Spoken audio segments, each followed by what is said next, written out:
Today is Mexican Day here at Blue Cotton, and we've done that many times on these videos. We're gonna make a couple things today that we haven't made before. We're gonna make traditional salsa. We've had some videos that show a recipe for pico I like to make a lot. We're gonna make just some regular salsa today. And we're also gonna make a salad that's not really Mexican, but will go okay, that's got a tomato basil vinaigrette. And so that's what we're gonna make. What we're gonna do, this is a very simple salsa recipe. I've made a lot of salsa over the years, and one of the things when you're making salsa is you tend to if you don't have a recipe, you tend to make it worse over time. At least that's kind of what happened with me. I kept continuing to add more and more of the ingredients thinking it would make it better, and actually it makes it worse. So one recommendation I would have is, if you're making salsa with like canned tomatoes, to remember that it's really about the tomatoes, and that these other ingredients really just help bring together the flavor. But you don't want to have too much cilantro or too much lime or too much jalapeno because it really just takes away from the flavor because it becomes overpowering. So we're gonna lightly blend some of these tomatoes in this blender here.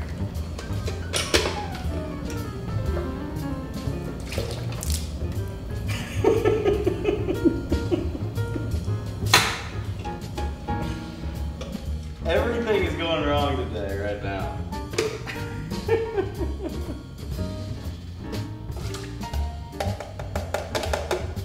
We had a little blender malfunction, which is common on Blue Cotton videos. We like to cause problems with the blender. As you can see, you cannot find the lid to the blender. We're gonna grind and chop.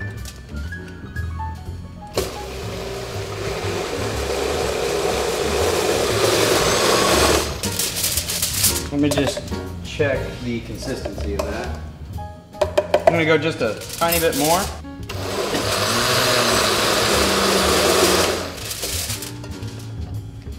Okay, and then we're just gonna pour that in our salsa bowl here, which we are not heating up. I know it's sitting on the oven.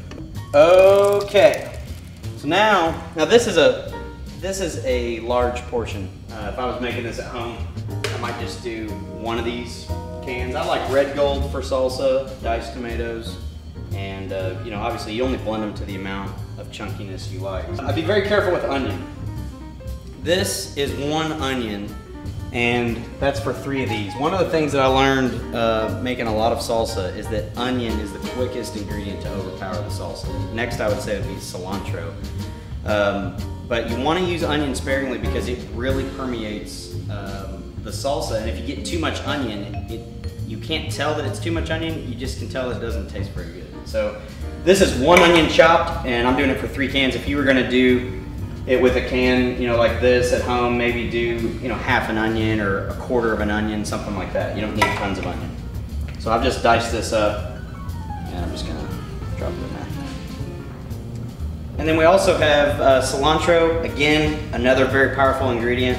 You want to be careful about how much you use. It's going to do a good job of spreading through the liquid. So I would recommend, if you're doing it with 1 can, maybe a tablespoon or maybe a little more of finely chopped or chopped cilantro. This is probably about 3 or 4 tablespoons of cilantro.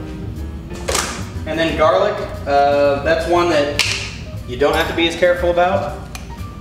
For this, I'll probably just put a nice heaping spoonful of minced garlic. Fresh garlic is much stronger than this, so if you're doing it fresh, I would be more careful with it. For convenience, and you can see this is not as fresh as our pico that we make, I've got these diced jalapeno peppers. And so these are also, you can use these pretty liberally if you want to. I actually like to put a little bit of the juice in there. I haven't salted or peppered it, but I will. I usually try to let it sit in the fridge for an hour or so and see what it tastes like. And then sometimes I add some lime, just depending on what the flavors are tasting like. So I'm just gonna mix this up. Okay, now I'm just gonna drop this in the fridge for about an hour, and then we'll get some chips out and see how it tastes.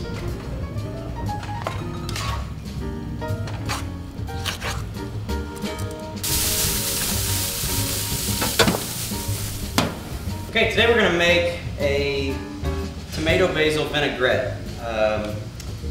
And it's really best to do this salad when you have tomatoes that are in season. These are some locally grown heirloom tomatoes.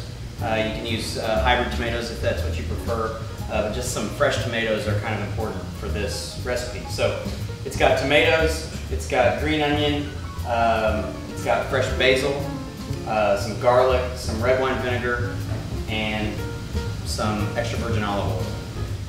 So I'm going to quadruple the recipe. If you were doing it at home, you want to do about 3/4 cup of this extra virgin olive oil, about 1/4 cup of this, about a tablespoon of garlic, 1 tomato seeded, about 4 scallions, and a couple tablespoons of fresh minced basil, and then some salt and pepper. I'm going to start here by cutting the top off of this, and then I'm just going to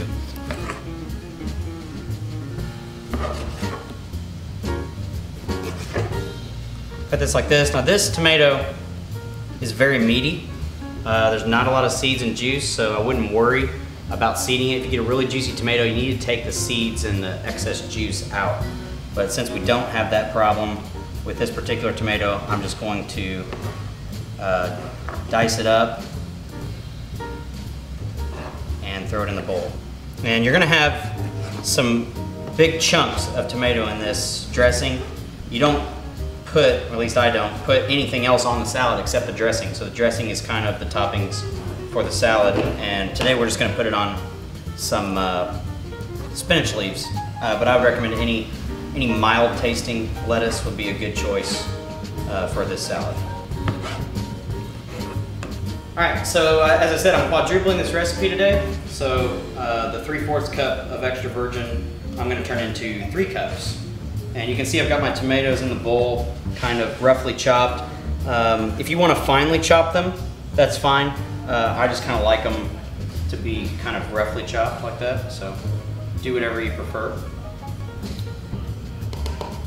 Okay, and then it calls for about a 1/4 cup of this, so that'll be a 3/4 cup for our purposes.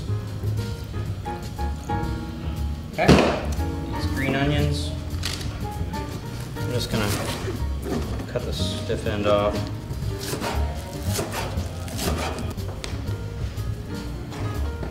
I'm just chopping up some fresh basil to put in here, and probably about 4 or 5 tablespoons of chopped basil will do great in this larger recipe. You want about 1 clove of garlic, so in this I'm going to put about that much. That's probably about 4, maybe a little bit more.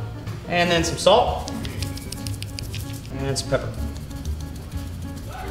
And then this is a great recipe to put in like a jar and mix it around that way, because the way the ingredients are, it's kind of hard to keep it mixed really well. So if you want to put it in a jar, that'd be a good option for you. Keep it in the fridge for a few days. But there you have tomato basil vinaigrette. So we'll be eating that up pretty quickly. Lunch is served in the back. Lunch is served in the back.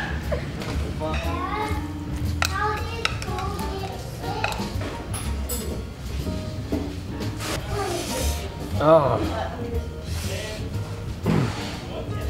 Man, this is the good stuff right here, man. Brad's original.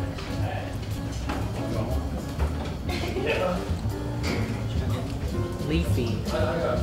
Wears me out. That was pretty good salsa. Very good. Tell how it is. Is it good?